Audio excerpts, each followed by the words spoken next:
Hi, Facebook live stream viewers. We're so glad to have you with us.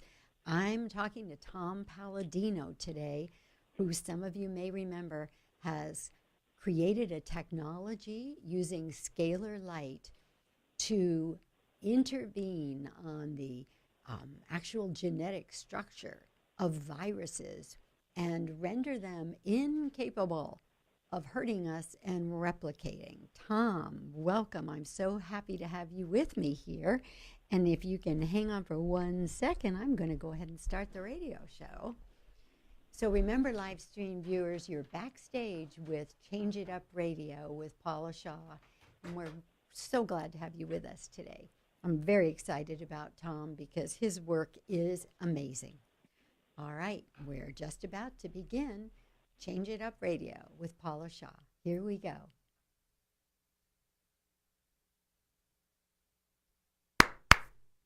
Okay, welcome back. We are so excited about this segment because, as promised, I have with me today on the phone Tom Paladino. Some of you may remember Tom. He's been with us before and he is a sponsor of our show, but let me tell you a little bit about him. He is a scalar energy researcher based in Florida, and he's created a cutting-edge treatment using scalar energy, which is the fundamental instructive life force energy that originates from the sun and the stars. And this technology he's created has rendered for many people, including myself, the viruses of herpes, HIV, Ebola, hepatitis. He's rendered them incapable of replicating. Is that correct, Tom? Jump in. I'm so happy to have you with us. Let's talk. That's accurate, Paula. It's a pleasure to be here once again on your program. Thank you. Thank you. So that's basically what happens, right, Tom? The scalar energy through this technology you've developed actually sort of pulls the scaffolding out of the DNA of these viruses, right? Yes, I like that. You referred to it as the life force energy. That's accurate. What we're working with is an energy, a form of light that controls matter. It actually holds together matter. Mm-hmm. And what I've devised are instruments, scientific instruments, obviously, that can manipulate those molecular bonds. So consider what I'm saying. If you can compromise a molecular bond of a virus or a protozoan or a bacterium, mm-hmm. that infectious agent literally falls apart. You will fragment an infectious agent, and in so doing, when you change that molecular geometry, it no longer exists. You've taken a physical form and you've fragmented that into smaller components, harmless components. Mm-hmm. That's what we're doing with scalar energy. That can be achieved readily with scalar light on account of the fact scalar light, as you put it, serves as the instructions of the universe. Mm-hmm. So a scalar light instrument can instruct a microbe, a germ, to fall apart, to fragment. And we do this readily. We do this. It's almost to the point of being quite dependable and almost a matter of fact. Why can I say that? Because energy is fundamental. Mm-hmm. Energy does what you tell it to do. And as a matter of fact, I can easily break apart a virus. I can easily break apart a bacterium. And I think, Tom, let's backtrack just a little bit because a lot of people are under the impression, the same impression I was under until I met you, that there's just one kind of energy in the universe, and that's electromagnetic. But that actually isn't true, right? There's this other energy. Correct. That's actually, I don't know if there's such a thing as a hierarchy of energies, but this energy, scalar energy, is like a higher form, right? It's the instructive intelligence of energy. Yes. Well, what I have observed and what other scientists have observed, if you really look at the sun and the stars, mm-hmm. stellar activity is not electromagnetic. That is, if you go to the very center of a sun or a star, it's a different dimension. And it's always been my contention that scalar light was the animating force of the sun and the stars. It's not electricity. And this is why the sun and the stars never degrade or burn out, because its scalar energy is an infinite paradigm, if you will. It's an infinite source of energy. So there's no entropy. And this is why we have, because we can depend upon scalar energy as an inexhaustible source of energy. It cannot be depleted. Whereas electricity and magnetism, the electromagnetic energy dimension, quickly degrades. It experiences entropy. And those who've really understood scalar energy and could apply their knowledge of scalar energy to the universe, we readily conclude, and Tesla concluded this, that the sun was a celestial scalar energy orb. It's at the very core of the sun, we have a scalar energy environment. And that's what gives the sun so much energy. That's pretty amazing, because the sun, we know, has been burning for a long time, and it's still going strong, correct? That's correct, exactly. And that's because scalar energy doesn't degrade. Is degrade an okay word to use, or decompensate? What? The scientific word is entropy. I use the word degrade or to diminish, just to put into the common parlance. But I think it's such a pertinent point. If you really looked at the sun and the stars and you ask yourself, how is it that electricity and magnetism could cause that phenomenon, it can't explain itself. In other words, the model falls apart. Right. The model doesn't work. The only model for stellar activity is that of this plasma field or this scalar energy force field. It's not. There's no electricity at the center of the sun. It's pure plasma or life force energy or scalar energy. Wow. Okay, so not everybody knew about scalar energy. As you mentioned, Tesla was one of the first scientists who got interested in it. And, excuse me, he ended up devoting the rest of his life to research on scalar energy, correct? That's correct, exactly, yeah. And so this was a profound discovery, but did he ever do anything with it, Tom? Like, you've utilized it in an incredible technology. Actually, what Tesla has accomplished far supersedes what I've done. Tesla had a scalar energy car that could move about and just use free energy as a source of energy. Tesla was ready to deliver scalar energy by way of wireless transmission around the world. It would essentially been relatively inexpensive energy, and it would have thrown off the shackles, if you will, of coal and oil and natural gas. But Tesla's research and his inventions were suppressed because it was too much for the power structure to tolerate. In other words, what Tesla was about to introduce was a new technological paradigm. Scalar energy would have changed the world, and subsequently it would have made obsolete so much of the technology during his day. So it really got down to a matter of power and money and prestige, and Tesla was undermined. And sadly, his great inventions have yet to have been realized. And I'm really sorry to hear that, because my guess is that scalar energy would have been a much cleaner energy source. Is that correct, Tom? Exactly. Scalar energy does not pollute. There's no pollution with scalar energy. There's none whatsoever. And it's an infinite supply of energy. If you look at the sun and the stars, there's no pollution at the center of our sun. And it's an infinite supply of energy. So what Tesla was doing, he was creating, if you will, these small instruments that were essentially a miniature star. That's what a scalar energy instrument is. You're modeling a star. And when you do that, you have pure energy, clean energy, and you essentially have a paradigm where you have an infinite supply of energy. Whoa. I mean, it's just so mind-boggling when I hear you say it, and yet it sounds like this beautiful paradise, was offered, and then it was cut short before he could really bring it to the world, and that's such a shame. But I'm certainly glad that you got interested in it, Tom. And one of the things I really want to do, perhaps in our next segment, is talk a little bit about how you personally took up this banner, took up the mission of using scalar energy in a positive way to make the world a better place. When did you get interested in scalar energy? Yeah. After I read about Nikola Tesla, I was a voracious reader even as a child, and I understood what Tesla was trying to do. Even though I was young and I was inexperienced, I knew that he had a different type of energy.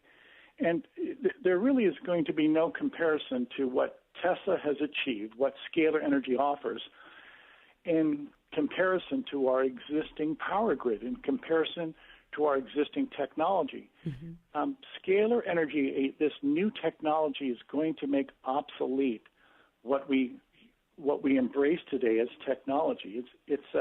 Today's technology will be passé within the next 20 years. Wow, and just in time, I would think, because all the sources of energy that we've been using either pollute or we're running out of them, right? That's correct, exactly. Yeah, but we're not going to run out of starlight or sunlight or those other things. So you're actually tapping into that to bring this scalar energy into a useful format here on the planet. Is that correct, Tom? That's correct. That's correct. I'm going at this, if you will, head on, mm-hmm. and I'm not considering modern day technology. It is a feat. It's obsolete. It's time to bring in a new paradigm, a new way of looking at energy. Scalar energy is our future, and it's about to change the course of history. Wow. Oh, I can't wait to talk a little bit more about that with you, Tom, when we come back from this break, because I was at a conference not too long ago, and Jim Oshman, another researcher, was saying basically the same thing. He said, start paying attention to scalar energy. It's going to change everything, and here we are.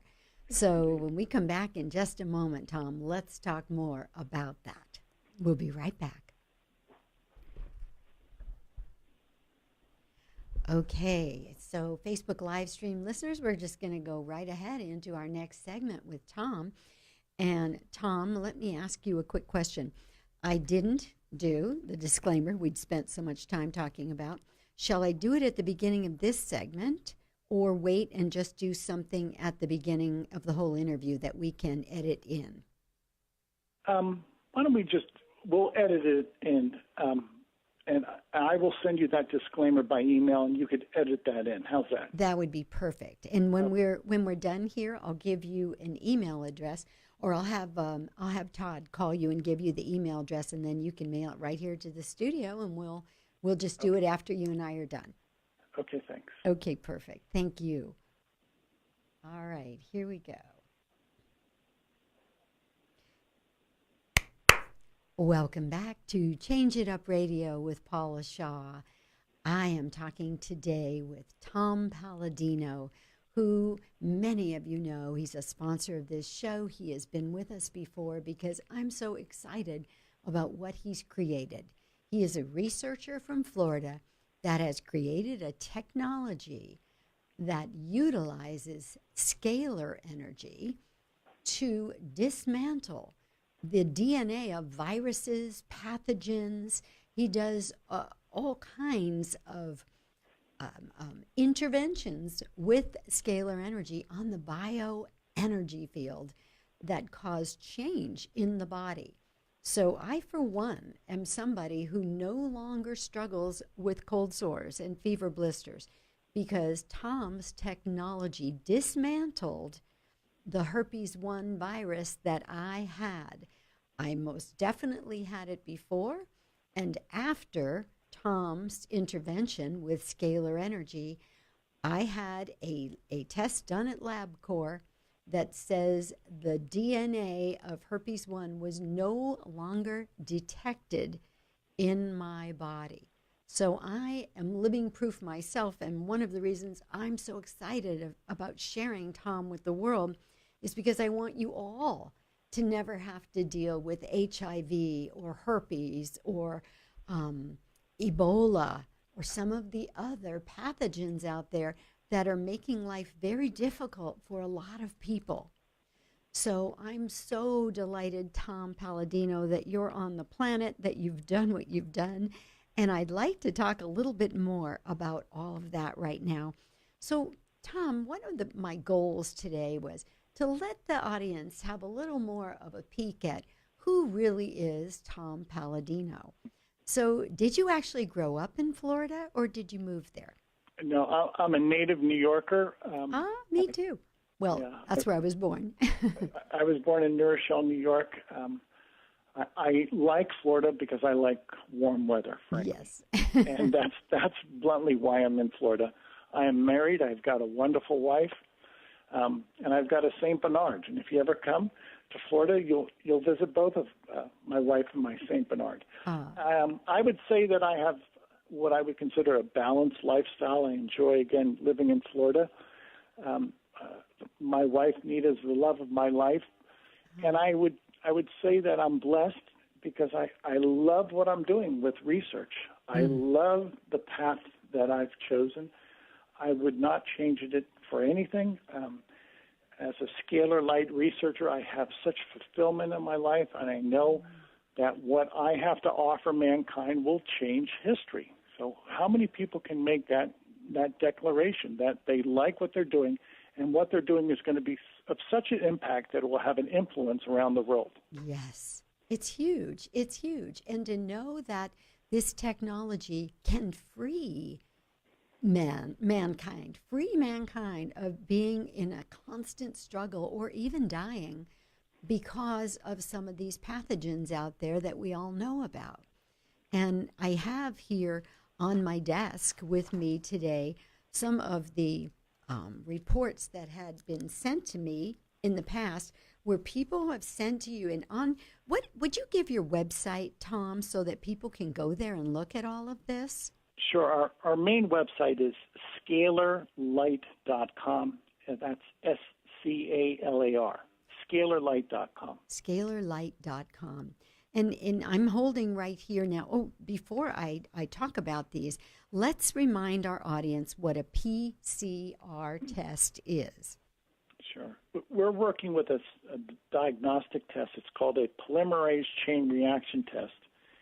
We abbreviate it as a PCR test. Mm-hmm. And that test looks bluntly for either the presence or absence of a pathogen. Well, in Paula's case, she was looking either for the presence or absence of the herpes virus. She had a condition in which we were able to eradicate the herpes virus. Mm-hmm.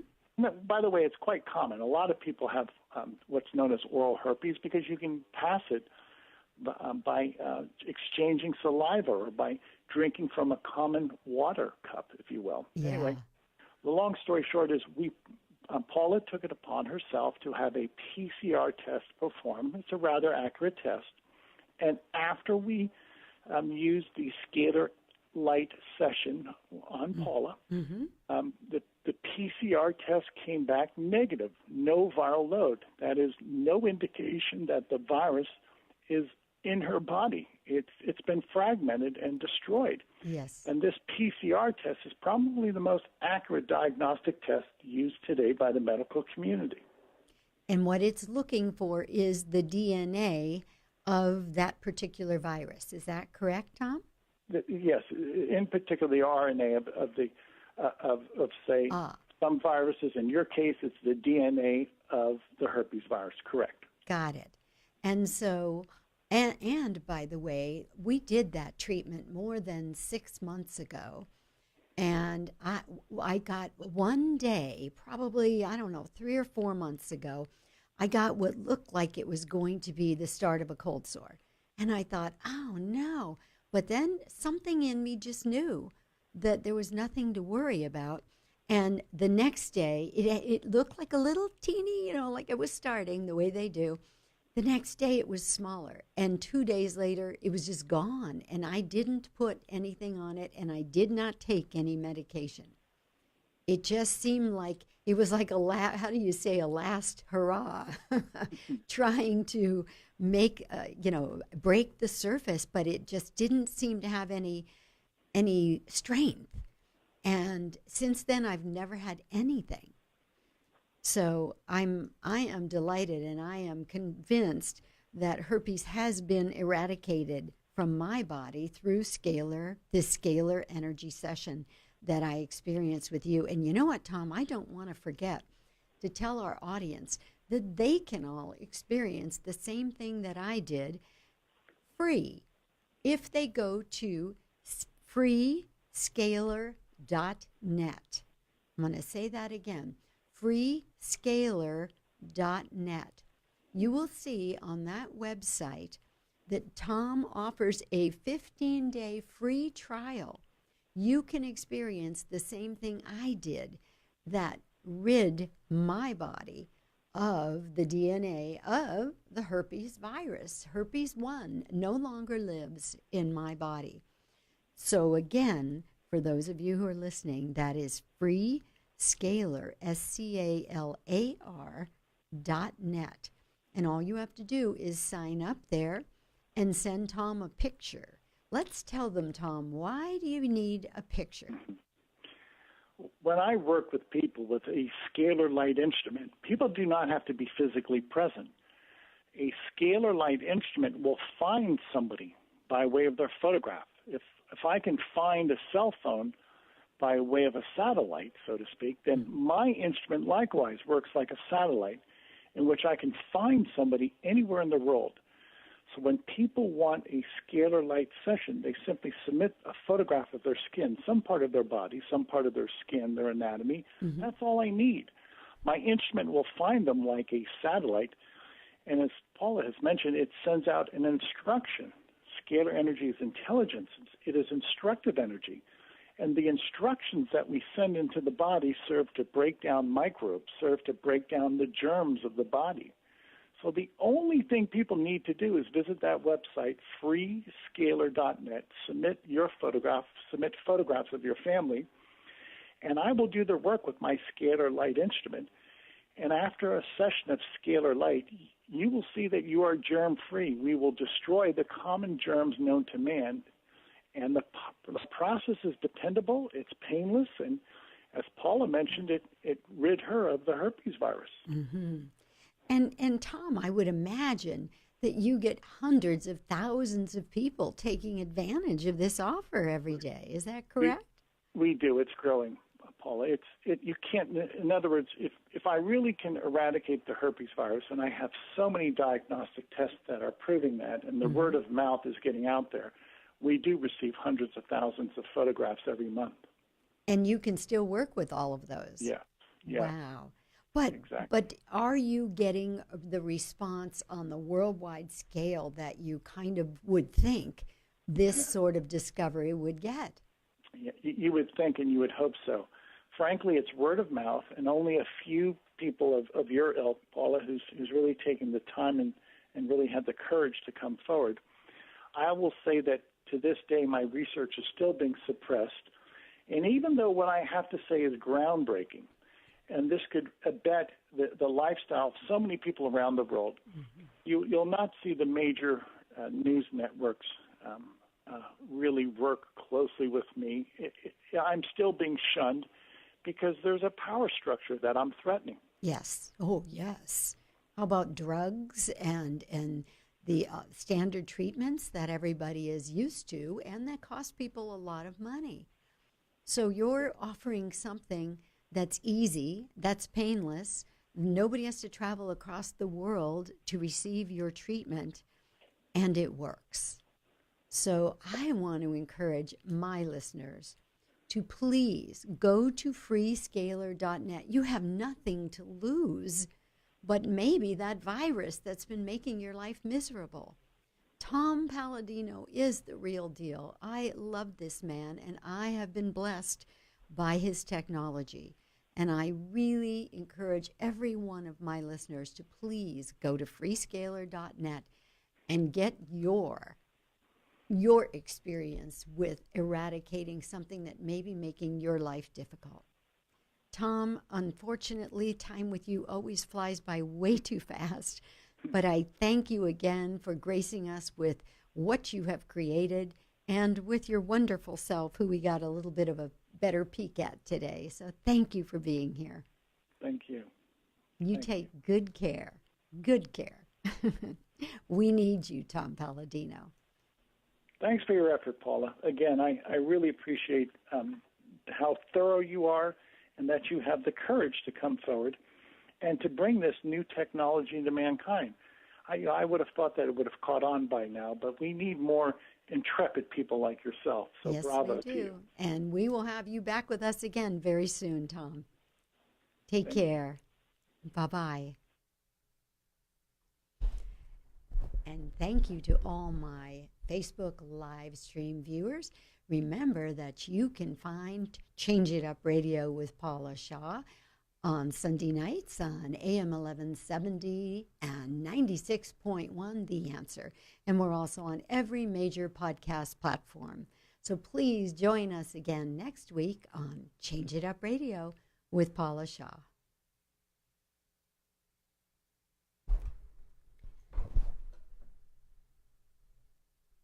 And for those of you on Facebook live stream, that was actually the last, for those of you on Facebook live stream, that was actually the last two segments of the show. We were recording out of order today, and now we're going to record the beginning of the show. So sometimes we have to do that because of schedules and all of that. So we're going to record the beginning, and then we will tie it all together. So when you hear the final product, you'll never know that we started at the end. Okay, here we go.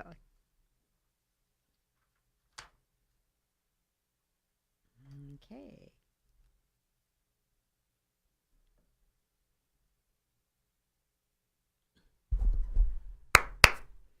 Welcome to Change It Up Radio with Paula Shaw.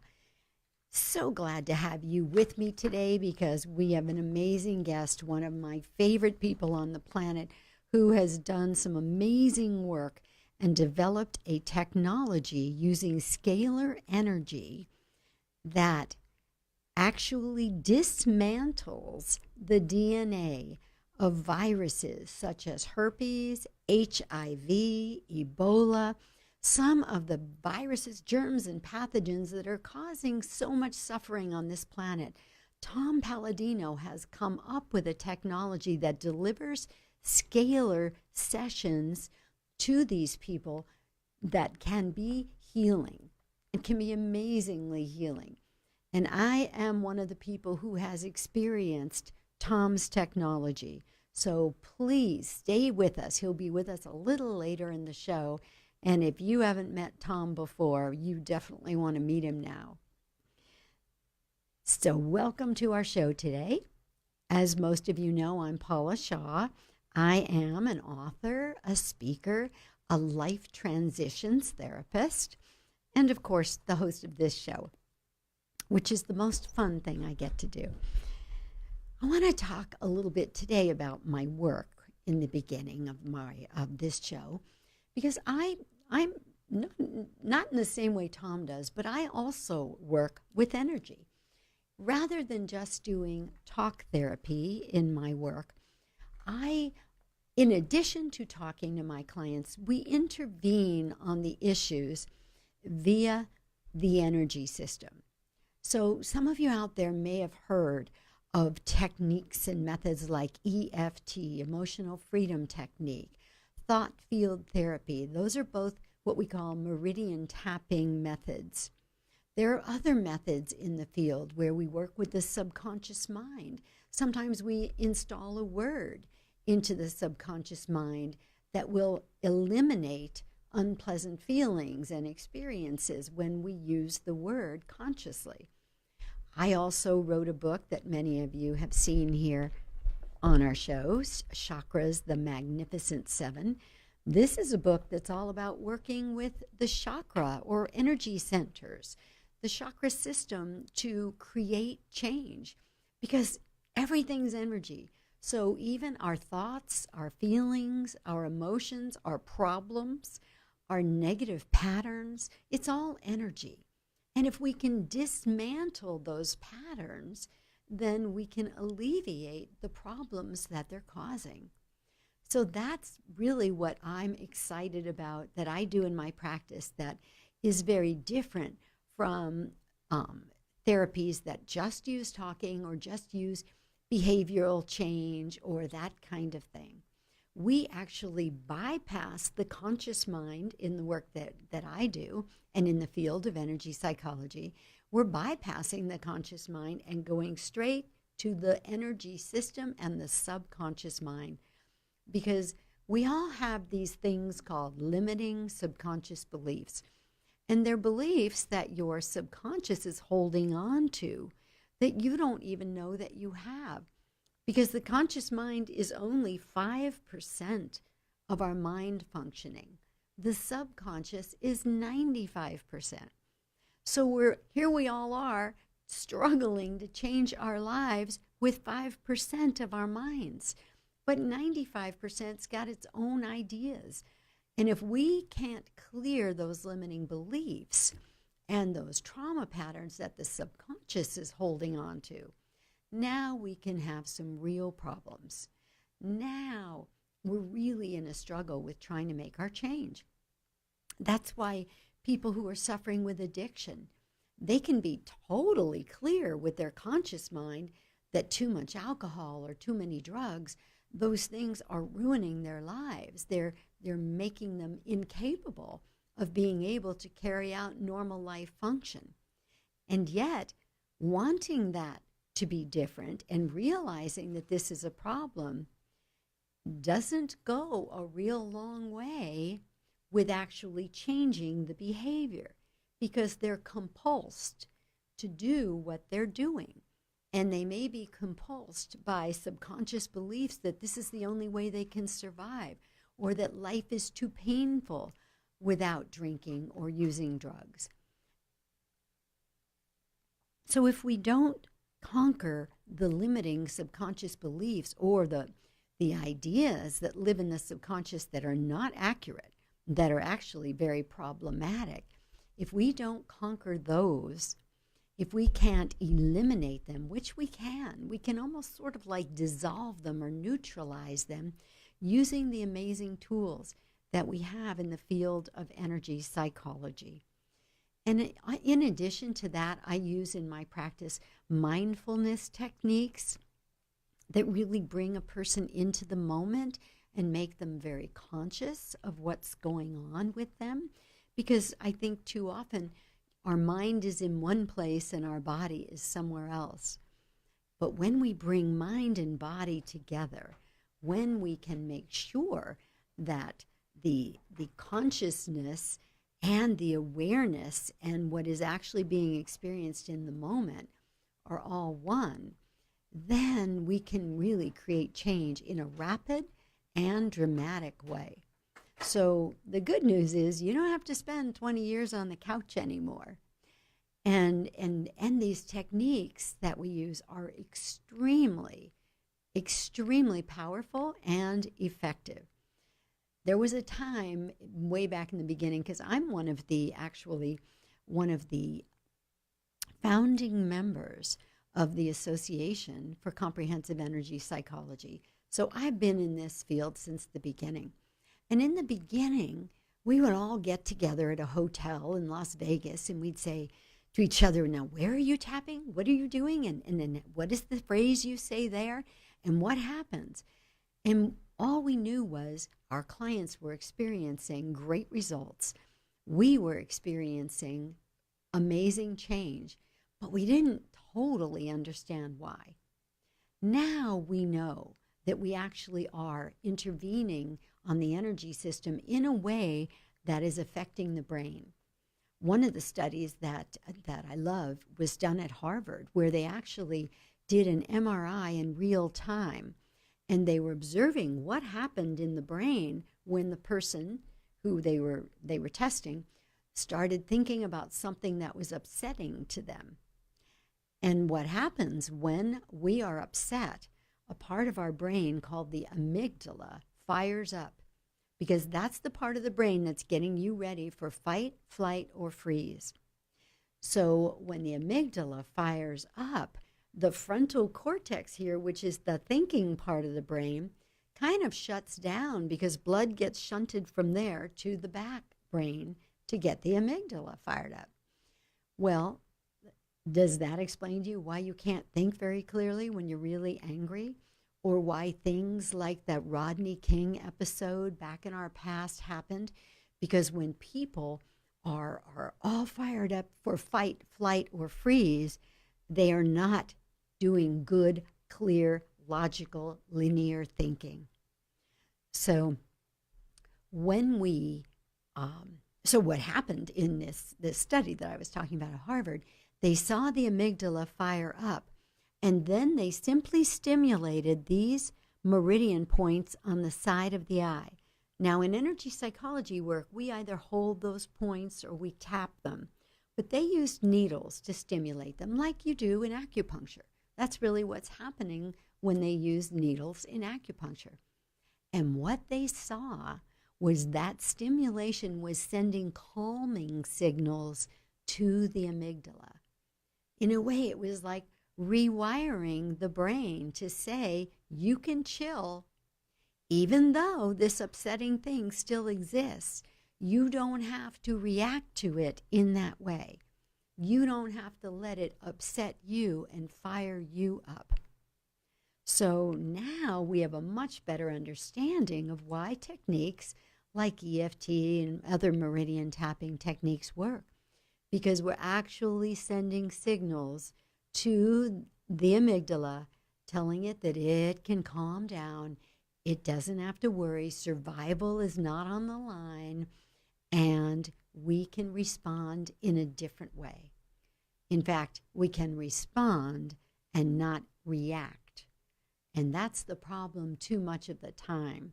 People are reacting. They're not having a thoughtful response. So the next time that you're about to have an important conversation with anyone in your life, and of course you all know I wrote this book that was just launched, Saying the Right Thing When You Don't Know What to Say. Whenever those important conversations are coming up, be sure that you have the mindset of calm, that you're very clear that your survival is not on the line. Even if you're upset, when you can come into a conversation from a calmer place, then there's less likelihood that the amygdala will get hijacked and you will start saying things that you will regret, or having feelings that are way out of proportion with where you really want them to be, or with what the conversation is about. So one of the things we want to remember is breathe deeply, set an intention that the conversation is going to go well, set an intention of calm. And if you need to, give yourself a little time to blow off that steam, do that, because then you'll be able to come into that conversation or that situation with your amygdala nice and calm and your frontal cortex fired up and ready to think and create and do things the way you'd like to do them. All righty. We are going to go to a break right now, and in just a moment we'll be back with some emails from our listeners. We'll be right back. Todd? Yeah. Can we do the emails or do we? Okay. They're recording in queue, so got plenty of time now. Okay, fabulous. All right, so let me bring us back and we'll get going here. Welcome back to Change It Up Radio with Paula Shaw. Delighted to have you here with me today.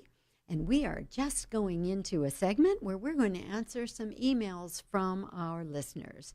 And here to assist me is my producer, Todd James, the famous Todd James that we couldn't do this show without. Hi, Todd. Thank you for that introduction, Paula. Yes, we've got 2 emails today. The first one reads, "Hi, Paula. I'm a woman in my 60s, and I grew up in a very conservative family where men were valued more than women. I've always had my own ideas and thoughts about how things should be, but I never uttered them out loud. Now it's like a time's up. Now it's like a time's up bell has gone off in my head, and I don't think I can go another moment without telling my husband what I think about how things should be handled. I'm angry and tired of being a second-class citizen.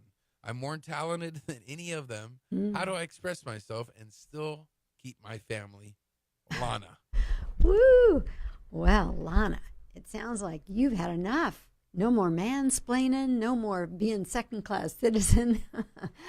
And you know, I can relate because I remember a time when a woman couldn't even get a credit card in her own name. And when my first husband and I got a divorce, I couldn't get a credit card. Not that I'm ancient, kids, but, you know, I've been around a while here. So I know what it's like to go from a time when I can remember, even when I went to college, the standard joke was that women only went to college to get their MRS. You know, we weren't really taken seriously as far as this whole plethora of career opportunities that exists for women today. And so when I first went to college, you were going to be a nurse or a school teacher or a home economist. And that was pretty much it. And now, of course, you know, anything you want to be is open to you. So I think that this frustration that you're experiencing, Lana, is certainly a normal, natural reaction to having your gifts not respected for so many years and for having your voice squelched because people didn't realize that women were really important too. So I think that this feeling that you're going through makes total sense. But you ask, how do I change this dynamic, right? How do I start speaking up without losing my family? Because trust me, everybody's pretty comfortable with the way things have been because that's what they're used to. And one of the things we talk about on this show all the time is, you know, we need change so we'll grow and so life will be interesting. But we kind of have a love-hate relationship with it. We don't like the discomfort of something new and unfamiliar. So my suggestion would be that you begin, and first of all, you begin at a time when you're feeling calm. Remember, I was saying earlier that we want to come into our conversations and the things that we do after having had a good deep breath, and maybe just be in a nice calm state, maybe meditation or some quiet music, some breathing techniques. Any of those things can be very effective in calming you because you don't want to march into that conversation like Sherman marching into Georgia, Lana, because you will not be well received. Remember also, we talked about this in a past show, when you want to have a meaningful conversation with a man, be sure he's available to talk. Because if he's in the middle of watching his favorite team, or he's reading a book, or he's trying to analyze a report, and you suddenly blurt into conversation, chances are pretty slim that that's going to go very well. So first be sure he's available to talk.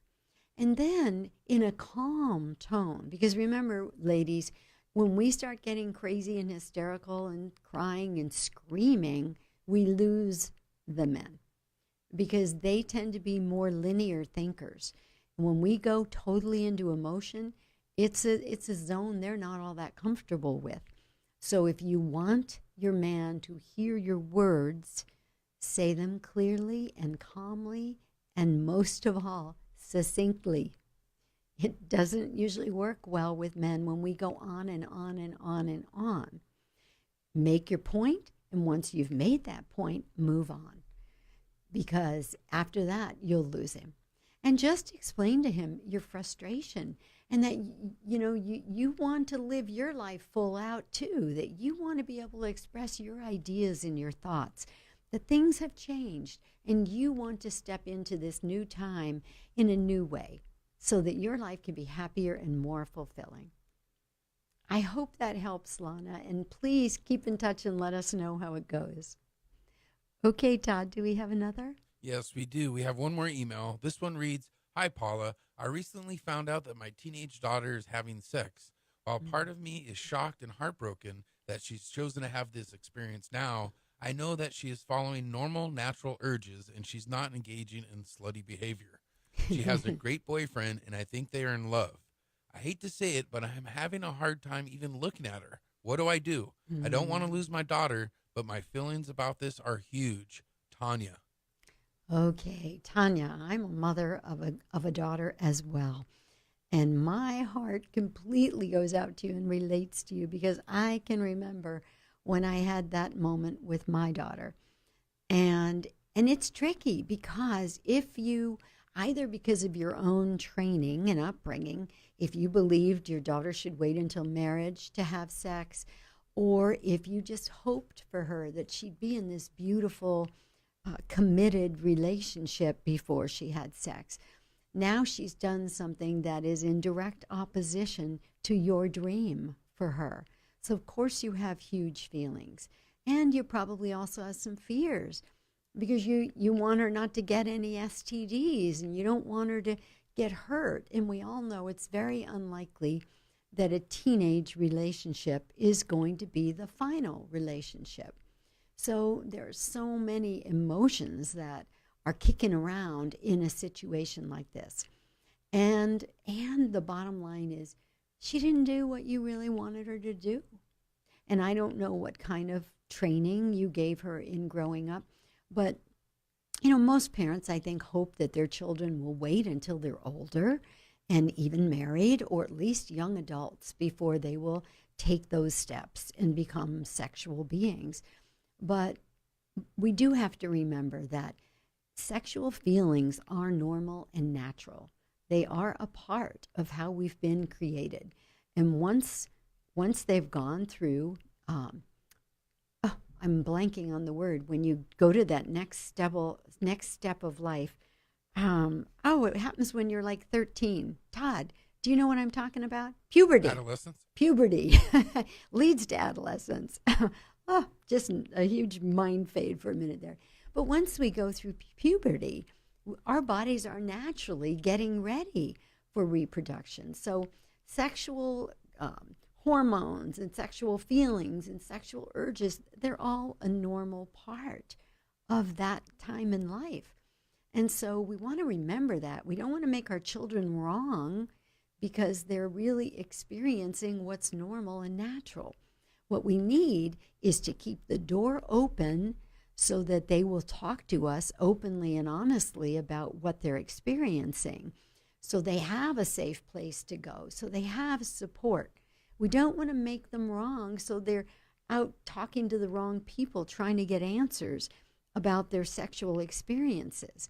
We want them to always know, whether we're thrilled with their choice or not, that we love them, and that comes before everything, absolutely everything.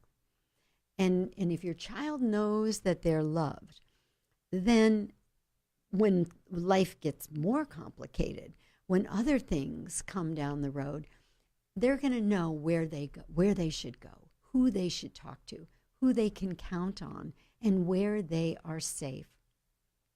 So while I totally understand what you're going through, Tanya, try and look beyond this moment. Look big picture. And know that what you want more than anything is to keep the conversation and the rapport with your daughter open. Make it an ongoing thing so that you are always the one that she comes to first when life presents difficult situations.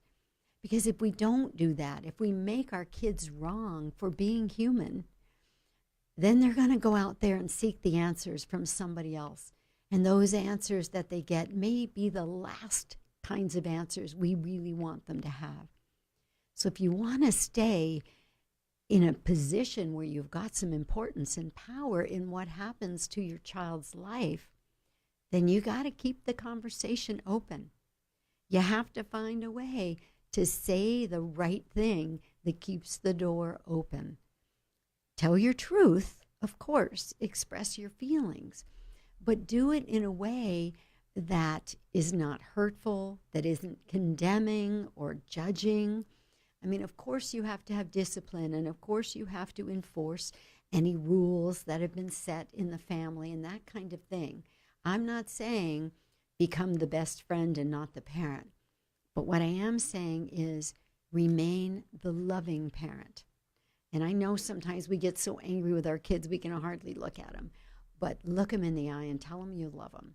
And the rest will open up from there. I hope that was helpful, Lana and Tanya. And in our next segment, as promised earlier, we are going to be talking to Tom Paladino, whose scalar energy healing sessions have created amazing results in dismantling viruses and other pathogens. So don't miss this segment, especially if you may be suffering from herpes or HIV or some other viral infection. We'll be right back with Tom Paladino.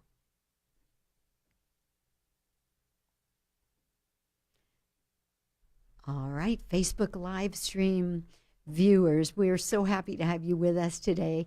I know we were a little all over the place, and believe me, it was hard keeping my brain together too. But thank you for being good sports and letting us record this show out of order so that, excuse me, we could accommodate everyone's schedules. I look forward to having you with me next week when we will be doing another episode of Change It Up Radio with Paula Shaw. Until then, take good care. See you then.